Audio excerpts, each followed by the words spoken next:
오늘 말씀 역시 지난주에 이어서 이제 옛뱀이라고 불려지는 마귀 또는 사탄에 대해서 우리가 살펴보도록 하겠습니다. 용은 하늘에서 하늘 전쟁에서 전쟁을 하다가 패합니다. 그리고 땅으로 쫓겨나게 됩니다. 그래서 너무 자기가 졌다는 게 분해서 교회를 상징하는 성도들을 핍박한다 하는 그런 내용의 말씀입니다. 오늘 여기 용은 용이 사탄이다는 아니에요. 뱀이 사탄이다는 아니에요. 그래서 여러분 이거 여기 보면은 지나가다가 동물에는 뱀이 있다, 지금 다 사탄이다 이렇게 말하면 안 돼요. 그리고 용 나오는 올레가 무슨 용이에요? 예? 청룡. 이거 사탄의 해다 이렇게 해가지고 그렇게 해석을 하면 안 돼요. 여기 요한계시록은 비밀 편지를 보낸 거예요. 지금 이제 쉽게 말하면 유배지에서, 반모라고 하는 유배지에서 이 로마 사람들의 급류를 거쳐가지고 성도들한테 편지가 전해지려면은 로마 사람들은 이해를 하면 안 되고 우리 바깥에 있는 성도들끼리만 알아들을 수 있는 언어로, 그게 묵시문학적 언어거든요. 묵시 언어로 그렇게 편지를 보낸 거예요.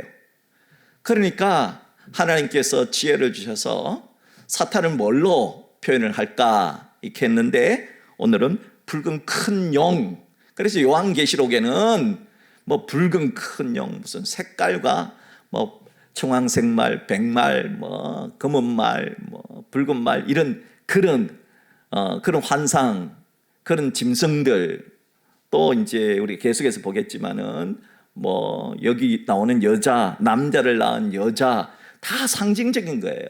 그러니까 이것이 무엇을 뜻하는가를 잘 알 필요가 있는 것이죠. 그래서 결국은 이 용이, 큰 붉은 용이 너무너무 분해가지고 이제 하나님의 백성들을 괴롭힌다 하는 거예요. 오늘 성경에 나오는 이 붉은 큰 용으로 상징된 사탄은 타락한 천사장이에요. 그래서 자신의 시간이 얼마 남지 않았다는 것을 너무 잘 알고 있기 때문에 최후의 발악을 하고 있는 모습을 우리가 알아차려야 합니다. 사탄도 때가 다 되어 가니까 이렇게 발악하고 있구나. 그래서 악한 일들이 많아지면은 최후의 발악이구나 하는 것을 알아야 하는 것이죠. 자, 우리가 여기서 잠시 사탄에 대해서 한번 우리가 살펴보도록 하겠습니다. 첫째로 사탄도 본래는 하나님의 피조물인 천사였다는 겁니다. 사탄은 처음부터 사탄이 아니었어요. 천사였어요. 천사. 자, 이사야 14장 12절부터 15절 말씀을 보세요. 너 아침의 아들 계명성이여. 너 아침의 아들 계명성. 본래 사탄은 모닝스타였어요. 모닝스타. 그래서 이단인 JMS가 자기를 MMS가 뭐예요? 모닝스타의 약자예요. 지저스. 자기가 정시니까 J잖아요. 정시는 MS, 모닝스타다 해가지고 자기 이니셜을 JMS로 해가지고 이단들이 설치고 다닌 거 아닙니까? 바로 이 계명성 모닝스타가 본래 사탄인데, 이 사탄은 이렇게 하나님을 섬기는 밝은 천사장 중에 한 명이었답니다. 그러니까 이사야스는 이 아름다운 모닝스타 계명성을 이렇게 얘기합니다. 그런 천사장이 어찌 그리 하늘에서 떨어졌으며, 그렇게 뭔가 하늘에서 밝은 빛을 비추던 그런 존재였는데 땅으로 떨어졌다는 거예요. 너 열국을 엎은 자여 어찌 그리 땅에 찍혔는고. 그 이유를 이제 13절에서 말합니다. 이사야 선지자는 내가 내 마음에 이르기를 내가 하늘에 올라 하나님의 뭇별 위에 내 자리를 높이리라. 내가 북극 지폐의 산 위에 앉으리라. 14절 가장 높은 구름에 올라 지극히 높은 이와, 가장 높은 사람은 누굽니까? 높은 이는 누굽니까? 하나님이죠. 하나님과 같아지리라 하는도다. 결국은 하나님처럼 되려고 교만을 떨다가 사탄이 되었다는 겁니다. 15절 그러나 이제 내가 쏠 곧 구덩이 맨 밑에 떨어짐을 당하리로다. 그 결과 본래는 천사장이었는데 교만, 하나님처럼 높아지려고 하다가 지금 떨어져서 어디에 있느냐? 사탄은 지금 현재 지옥 무저경에 떨어진 존재가 되었다 하는 겁니다. 이사야 선지자는 이사야서 14장에서 이 타락한 바벨론 이야기를 끌고 와서 사단의 타락을 이야기하고 있는 것입니다. 자, 또한 유다서 1장 6절에 보면은 유다는 이렇게 말합니다. 또 자기 지위를 지키지 아니하고 자기 자리를 안 지켜요. 사탄이 이 교만이 뭐냐? 자기 자리를 지키지 않는 거예요. 자기 처소를 떠난, 자기가 있어야 할 자리를 떠난 천사들을 큰 날의 심판까지 영원한 결박으로 흑암에 가두셨다. 사탄, 그러니까 타락한 천사들이 본래는 천사였는데 타락해서 교만해서 무저갱에 떨어졌다. 베드로후서도 똑같이 말하고 있어요. 베드로후서 2장 4절 하나님이 범죄한 천사들을, 자, 천사들 가운데 범죄한 천사가 있다는 거죠. 용서하지 아니하시고 지옥에 던져서 어두운 구덩이에 두어 심판대까지 지키게 하셨으며, 역시 타락한 천사가 있는데 지옥 무저갱에 떨어졌다 하는 겁니다. 자, 둘째로 사탄은 어떤 존재냐? 사탄은 하늘 전쟁에서 패해서 땅으로 내어 쫓겼습니다. 오늘 본문 계시록 12장 7절로 9절에 그 말씀이 나옵니다. 보십시오. 하늘에 전쟁이 있으니, 하늘에 전쟁이 있었습니다. 미카엘과 그의 사자들은 하나님의 군대고요, 용과 더불어, 용은 사탄이죠. 용과 더불어 싸울 때 용과 그의 사자들도 하나님의 배반한 천사장 용과 하늘 3분의 1의 천사들이 이제 용과 그 사자들도 함께 싸웠어요. 그런데 8절 이기지 못하여 다시 하늘에서 그들이 있을 곳을 얻지 못한지라. 하늘에서 전쟁에서 져서 내어 쫓겼습니다. 9절 큰 용이 내쫓기니, 이 큰 용이 뭐냐? 실체가 예뱀, 곧 마귀라고도 하고 사탄이라고도 하며 온 천하를 깨는 자라. 그가 땅으로 내쫓기니 그의 사자들도, 그러니까 사탄 편에 붙은 타락한 천사들도 그와 함께 내쫓겼다 하는 것이 오늘 계시록 12장 7절로 9절의 말씀입니다. 자, 그래서 이 사탄이 땅으로 쫓겨났습니다. 자, 그런데 이 셋째로 사탄은 땅에서 또 어디로 쫓겨나갔냐? 예수님의 부활 이전까지는 땅에 있었습니다. 그런데 예수님이 부활하심으로 지옥 무저갱에 지금 갇혀 있습니다. 예수님이 죽음에서 부활하심으로 사탄은 땅에서 또다시 지옥 무저갱으로 또다시 쫓겨난 신세가 됩니다. 요한복음 12장 30절로 33절인데요. 같이 한번 읽을까요? 자, 시작. 예수께서 대답하여 이르시되 이 소리가 난 것은 나를 위한 것이 아니요 너희를 위한 것이니라. 이제 이 세상에 대한 심판이 이르렀으니 이 세상의 임금이 쫓겨나리라. 여기서 이 세상의 임금은 사탄을 상징하는 존재입니다. 자, 32절 내가 땅에서 들리면, 예수님이 땅에서 들린다는 말은 무슨 뜻이냐면은 예수님이 부활해서 하늘나라로 올라가는 것을 말하죠. 승천하면 모든 사람을 내게로 이끌겠노라 하시니, 이렇게 말씀하시면 자기가 어떠한 죽음으로 죽을 것을 보이심이리라. 예수님이 부활 승천하심으로 사탄은 하늘에서 땅으로 떨어졌는데, 땅에 있는 이 사탄은 어디로 떨어갔냐? 지옥 중에서도 밑이 없는 지옥을 무저갱이라고 합니다. 무저갱. 지옥 중에서도 사람은, 악인 사람은 지옥으로 가지만은 무저갱은 못 가요. 무저갱은 악질 중에 최악질, 그러니까 사탄, 귀신들이 가는 곳입니다. 그것이 바로 요한계시록 20장 1절에서 3절의 말씀이에요. 계시록 20장 봅니다. 또 내가 보매 천사가 무저갱의 열쇠와 큰 쇠사슬을 그의 손에 가지고 하늘부터 내려와서 용을 잡아요. 하늘에 경찰 역할을 하는 천사가 하늘 수갑을 가지고 용이라고 하는 범죄자를 잡습니다.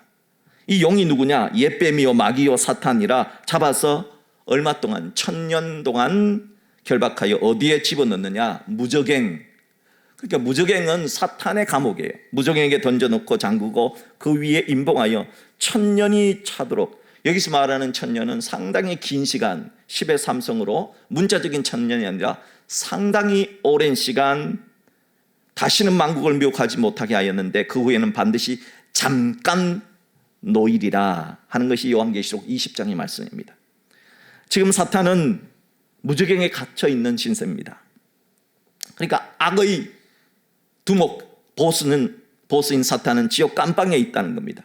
그렇다면은 우리 사람들 저한테 그런 걸 자꾸 물어봐요. 아니 사탄이 지금 지옥 깜방에 있으면 그럼 도대체 지금 설쳐가지고 교인들 괴롭히고 우리 성도들 괴롭히는 건 도대체 정체가 뭐요? 그래서 오늘 설교를 잘 들으라 그랬죠 제가. 그 누구냐 하면은 이 두목이 갇힌 거지. 두목의 똘마니들이 누구예요? 여기 귀신들이거든. 요 귀신들이 두목 걱정하지 마소. 우리가 내가 두목만큼 악한 짓을 해가지고 사람들을 천국 못 가도록 내가 할 테니까 두목 걱정하지 마소 해가지고 지금 그 귀신들이 설치되고 있다는 거예요. 또한 사탄을 숭배하는 사람들이 있어요. 사탄 숭배자들. 그 누구냐면 뱀의 후손들입니다. 성경은 뱀의 후손들이라고 묘사를 하고 있는데 이 뱀의 후손들이 귀신들과 더불어서 사탄의 뜻을 이어받아서 성도들을 괴롭히고 교회를 핍박하는 겁니다. 그래서 요한계시록 20장에는 이 나머지 귀신들과 뱀의 후손들을 완전 소탕하기 위해서 지금 사탄은 무적행에 있으니까 사탄을 따르는 똘마니들이 요거를 완전히 소탕하기 위해서 어떻게 하느냐, 사탄이 잠깐 놓이는 요 잠깐 놓임에 요걸 해가지고 악의 세력을 한꺼번에 다 끄집어 모여가지고 하나님의 군사들과 최후의 전쟁을 하게 되는 아마겟돈 전쟁이 여기에서 일어나게 되는 거예요.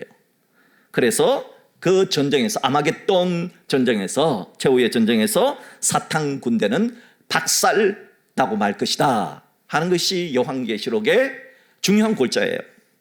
자, 넷째, 이 사탄과 귀신들은 계시록 20장에 가면 불못에서 완전히 멸망을 당한다는 겁니다.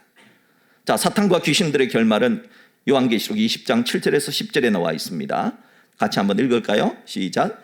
천년이 참에 사탄이 그 옥에서 놓여 나와서 땅의 사방 백성 곧 곡과 마곡을 미혹하고 모아 싸움을 붙이리니 그 수가 바다의 모래 같으리라. 그들의 지면에 널리 퍼져 성도들의 진과 사랑하시는 성을 두름에 하늘에서 불이 내려와 그들을 태워버리고 또 그들을 미혹하는 마귀가 어디로 가느냐? 불과 유황못에 던져지니 거기는 그 짐승과 거짓 선자도 있어 세세토록 밤낮 괴로움을 받으리라. 사탄은 천년 왕국기에 잠시 석방됩니다. 잠시 석방이 되는데요. 두목이 사탄이 잠시 석방이 되면 귀신들과 사탄을 추종하는 뱀의 세력들이 전 세계에서 모여듭니다. 이 사람들을 성경은 뭐라 그러냐? 곡과 마곡이라 그랬어요. 마곡. 그러니까 사탄의 총 집합체를 곡과 마곡이라 그런 거예요. 그래서 이 곡과 마곡이 사탄 연합군을 결성한다는 겁니다. 이 사탄 연합군과 하나님의 군대와 최후의 결전이 일어나는데 이것을 성경은 아마겟돈 전쟁이라고 그럽니다. 그래서 이걸 영화 같은 데나 뭐 소설이라든지 어마어마하게 쓰잖아요. 아마겟돈 그러면 인류 최후의 전쟁이다. 이런 것들을 다 성경에서 차용했다는 것을 알 수 있습니다. 자, 이 인류 최후의 전쟁, 아마겟돈 전쟁의 결과는 어떻게 될까? 우리는 다 알아요. 하늘 전쟁에서처럼 사탄의 연합군은 완전히 패배한다는 겁니다. 그리고 사탄과 귀신들은 어디로 가느냐? 불과 유황못이 있는 지옥, 무적행. 여러분, 사람도 그렇지만 귀신도 안 죽어요. 아시죠? 그래서 지옥은 사람이 우리가 육신은 죽었지만은 영혼이 천국과 지옥 가잖아요. 그래서 예수 안 믿는 사람도 영혼이 살아요. 어디서 영혼이 사느냐? 지옥에서 영혼이 사는 겁니다. 어떻게 사느냐? 뜨거운 불못에 들어갔다가 나왔다가 또 안 죽어요. 또 들어갔다가 또 나왔다가. 그러니까 그 고통은 이루 말할 수 없는데 고통이 끊어지는 고통이 아니에요. 영원히 반복되는 고통. 그렇기 때문에 지옥만은 가지 말자고, 지옥은 가면 안 된다고 그렇게 성경이 누누이 말하고 있는 것입니다. 이것이 성경이 말하는 사탄과 귀신들의 최후입니다. 자, 이러한 사탄론은 정말 어디 강의하기도 힘들고, 이건 무슨, 그죠?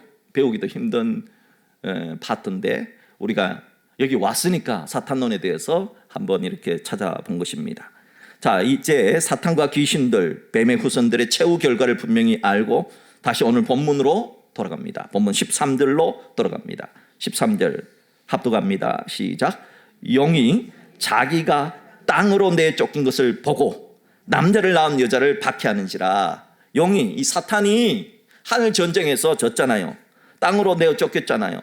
이걸 너무 분노해가지고 남자를 낳은 여자, 여기 문자적으로 남자를 낳은 여자는 예수님을 낳은 여자 마리아, 이렇게 해석을 할 수 있어요. 그런데 이건 너무 단순한 해석이에요.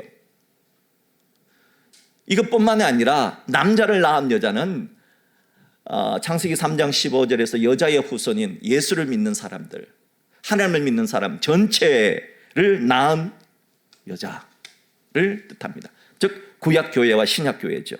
이렇게 성도들을 이제 박해하게 되었다는 겁니다. 왜 사탄은 우리 성도들을 그렇게 못 살게 굴까? 하늘 전쟁에서 져서 분풀이를 하잖아요. 여러분, 사람들이 어떤 누구랑 이렇게 싸움을 하다 보면은 상대가 너무 세, 그러면은 투사를 합니다. 자기보다 약한 존재, 그걸 약한 존재를 찾기 시작합니다. 딱 찾아가지고 딱 봤는데 어떻게 해요? 저기 개나 고양이 오잖아요. 그러면 개나 고양이를 발로 차는 거예요. 왜요? 자기가 화가 났는데 정말 싸워야 될 대상하고는 자기가 힘이 안 돼. 특별히 부부싸움 하다가 예를 들어서 아내가, 보통 여자가 힘이 더 셀 수도 있죠. 그러나 힘이 약한 여자가 있다고 칩시다. 힘이 약한 여자, 힘이 강한 남자, 부부가 이제 싸움을 했어요. 그런데 남편을 못 때리겠어. 자기보다 더 세니까. 그런데 남편하고 똑같이 생긴 얼굴을 가진 한 남자가 이렇게 지나가거든. 아들이거든.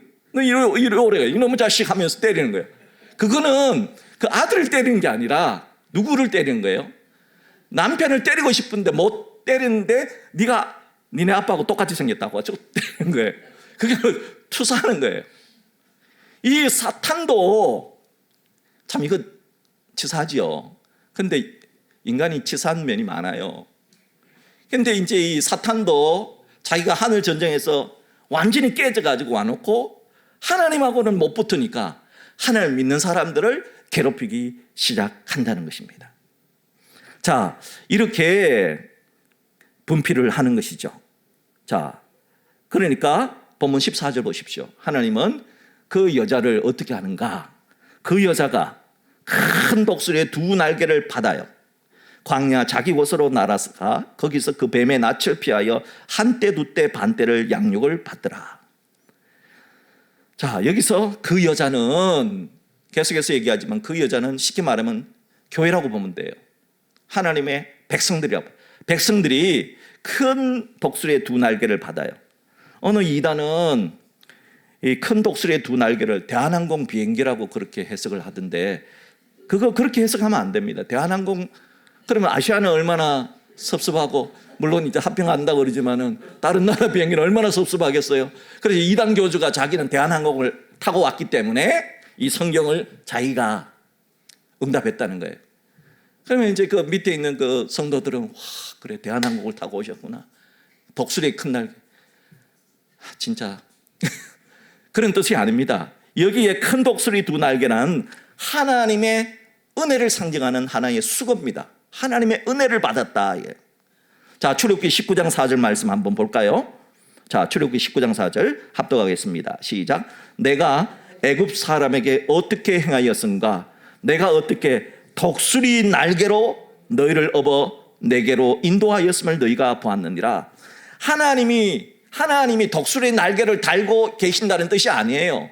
여기서 독수리 날개로 너희를 업었다는 것은 마치 독수리 새끼를 그 어미가 날개를 쫙 펴서 인도했던 것처럼 내가 너희들에게 은혜를 베풀어서 보호해 주겠다 하는 그런 수고예요. 이스라엘은 광야에서 농사를 지은 적이 한 번도 없습니다. 40년 동안 농사를 지은 적이 없어요. 그런데 굶어 죽은 사람은 한 명도 없습니다. 반란을 일으켜 죽은 사람은 있지만 굶어 죽은 사람은 없어요. 왜요?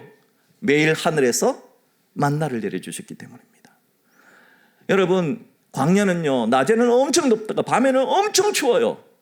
그런데 이스라엘 사람들이 40년 동안 광야에서 얼어 죽은 사람이 없어요. 왜요? 하나님이 구름 기둥과 불 기둥의 은혜를 내려주셨기 때문입니다. 광야는요, 마실 물을 구하기가 진짜 힘들어요. 그런데 이스라엘 백성들이 목말라 죽었다는 이야기는 없어요. 왜죠? 하나님께서 샘물을 터뜨려서 반석에서 안반수를 터뜨려 주셨기 때문이고, 또한 때로는 마라와 같은 먹지 못할 물에는 또 나무 짝대기를 던졌더니 그 물이 달아지는 역사를 통해서 물을 변화시켜서 또 마실 수 있도록 해주신 하나님의 은혜가 아니냐 하는 겁니다. 또한 이스라엘은 광야에서 오늘날 교회의 모형인 장막과 법궤와 오늘날 모든 전 세계 법의 하나의 모델이 되었던 율법을 하나님께서 주셨습니다. 그 모든 것이 은혜지요. 이것을 독수리 날개로 너희를 업어서 인도해 주지 않았냐, 그렇게 하나님이 보호해 주셨다는 겁니다. 자, 이 큰 독수리의 두 날개로 하나님이 언제까지 보호해 주셨느냐 하면은 한때, 두때, 반때라고 그래요. 자, 이 성경에 나오는 한때, 두때, 반때는 무조건 어떻게 해야 되느냐? 특별히 계시록과 특별히 이제 다니엘서와 같은 묵시 문학에 있어서 한때, 두때, 반때 역시 이것도 수고입니다. 고난 당하는 기간, 뱀의 후손들이나 귀신들로부터 하나님의 백성들이 고난 당하는 기간을 한때, 두때, 반때, 한때 더하기 두때는 세때고 세때 더하기 반때는 세때 반, 이걸 연수로 나타내면 3년 반이고요. 그리고 달수로 나타내면 42달이고요. 날수로 따지자면 1260일이에요. 그러니까 한때, 두때, 반때나 3년 반이나 42단이나 1260일이나 표현은 다르지만 의미는 똑같아, 그렇게 이해를 하시면 됩니다. 이게 왜 나왔느냐, 이 수고가 나온 연유는 어디냐 하면은 헬라 제국의 알렉산더 대왕이 32살, 33살의 젊은 나이로 전 세계를, 헬라 제국의 가장 큰 나라를 정복을 해놓고 그냥 죽어버립니다. 후사가 없어요. 알렉산더 대왕은 결혼도 안 했어요. 후사가 없어요. 그럼 그 큰 땅을 누가 다스립니까? 그 제국을, 헬라 제국을. 그래서 알렉산더가 죽고 나자 4명의 대장군들, 부하 장군들 4사람이 영토를 나누어서 다스리게 되는 겁니다. 그래서 여러분들 자꾸 이집트의 클레오파트라를 자꾸 흑인으로, 이집트 사람으로 생각하는데 착각이에요. 이집트의 클레오파트라는 흑인이 아닙니다. 헬라 사람이에요. 그리스 사람이 얼굴이 색깔이 어떻겠어요? 여러분, 그리스 사람 본 적 없어요? TV에 자주 나오는데, 그리스 사람 한국말도 잘하고 뭐 그런 사람들 많이, 백인입니다. 백인. 그런데 헬라 제국이 그 전 세계를 이렇게 나누었어요. 그래서 그 애굽을 다스렸던 그 장군을 톨레미 장군이라 그래서, 프톨레미 장군이라 그래서 톨레미 장군의 이름을 따서 프톨레미 제국, 프톨레마이오스, 이렇게 제국으로 이름을 붙였던 겁니다. 자, 그러면은 이 시리아 땅과 이스라엘 땅을 다스렸던 왕은, 장군은 누구냐면 안티오쿠스 에피파네스라고 하는 장군이에요. 안티오쿠스 에피파네스라고 하는 장군이 바로 예루살렘을 다스렸는데, 이 사람이 얼마나 헬라주의자인지 몰라요.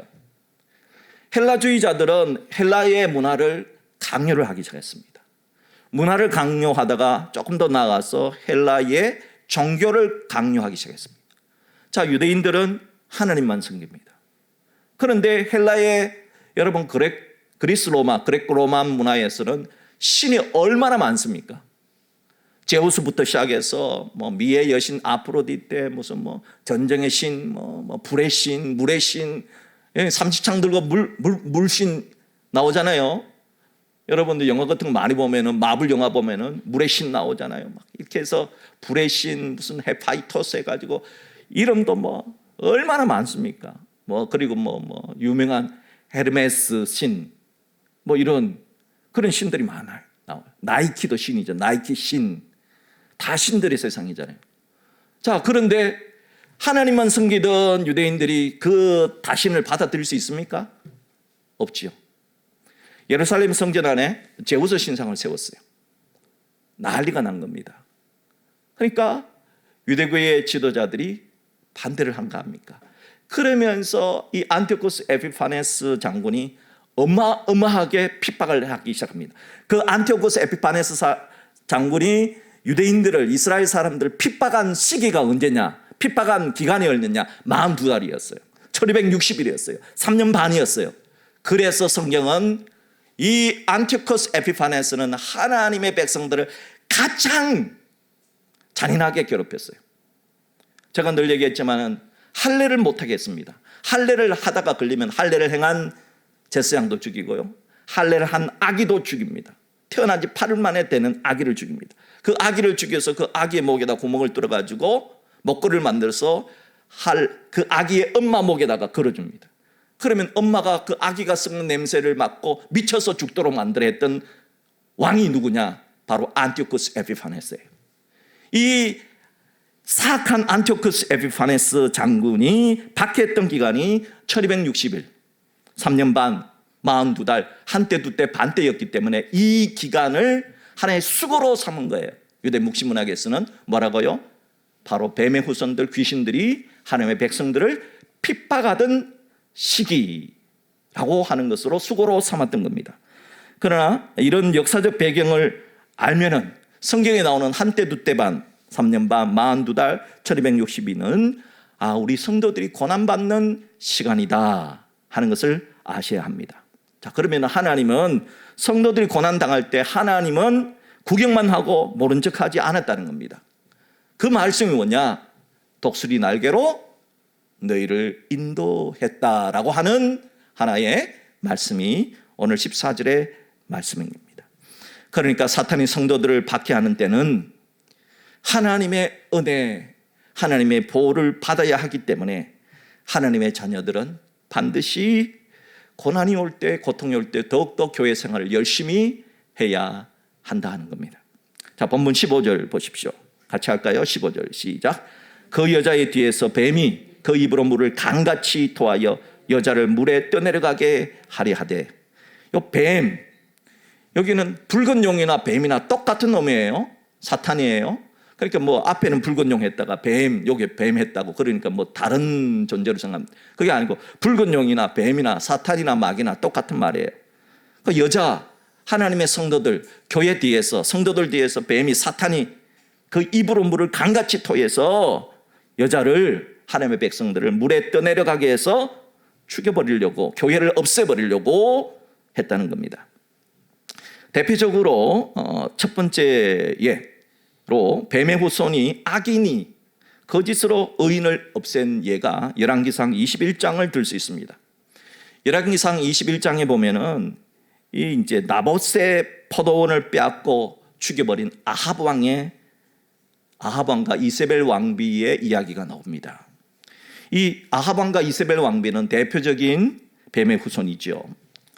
북왕국 이스라엘의 아합 왕은 나봇의 포도원이 너무 갖고 싶었습니다. 탐이 났습니다. 그래서 아합 왕은 나봇에게 가서 너 포도원을 좀 팔아라. 값은 부를 대로 줄 테니까. 얼마를 원해? 말해 했습니다. 그러자 나봇은 임금님 미안합니다. 이 땅은 조상 대대로 내려온 땅이라서 팔 수가 없습니다. 그런데 아합 왕은 그 포도원을 갖고 싶어서 그 포도원을 전부 다 해서 자기 텃밭을 만들겠다는 겁니다. 그래서 몸에 좋은 거, 뭐 미나리 상추 심어가지고 매일매일 그거 따가지고 자기가 건강을 좀 유지하겠다고 야심찬 프로젝트를 세웠어요. 근데 그거 안 되잖아요. 자기 뜻대로 안 되니까 병이 났어요.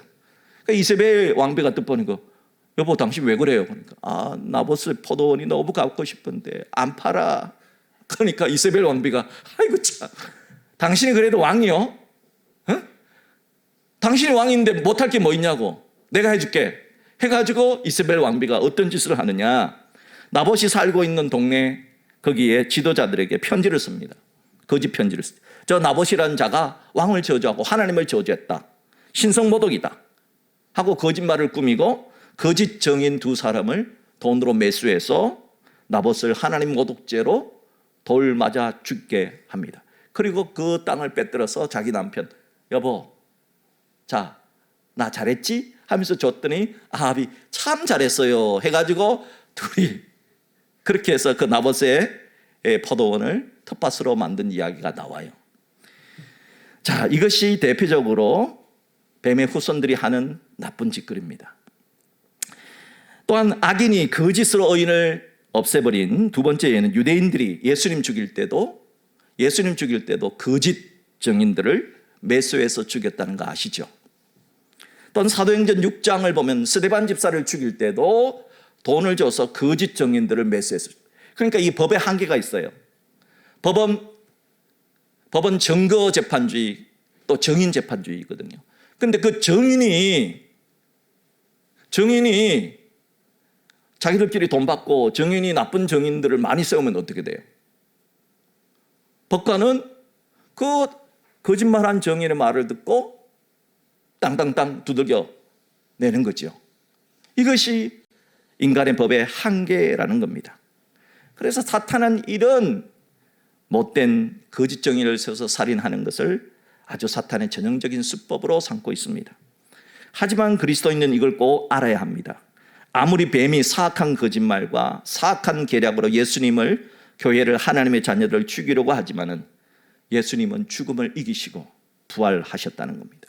그리고 뱀의 머리를 박살내 버리신다 하시는 창세기 3장 15절의 원시복음을 마침내 이루고 마시고 마침내 창세기 15장 말씀 그대로 하신다는 겁니다. 사랑하는 성도 여러분, 창세기 3장 15절의 진리를 믿으시기를 주의 이름으로 축복합니다. 자, 계속해서 본문 16절 봅니다. 16절. 땅이 여자를 도왔어요. 그 입을 벌려 용의 입에서 토한 강물을 삼키니. 용의 입장에서 땅은 하늘 전쟁에서 피해서 바다와 땅으로 쫓겨났기에 자기 텃밭이라 할 수 있습니다. 자기 텃밭인데, 그런데 자기 수족처럼 보려 할 이 땅이 뱀을 배신한 겁니다.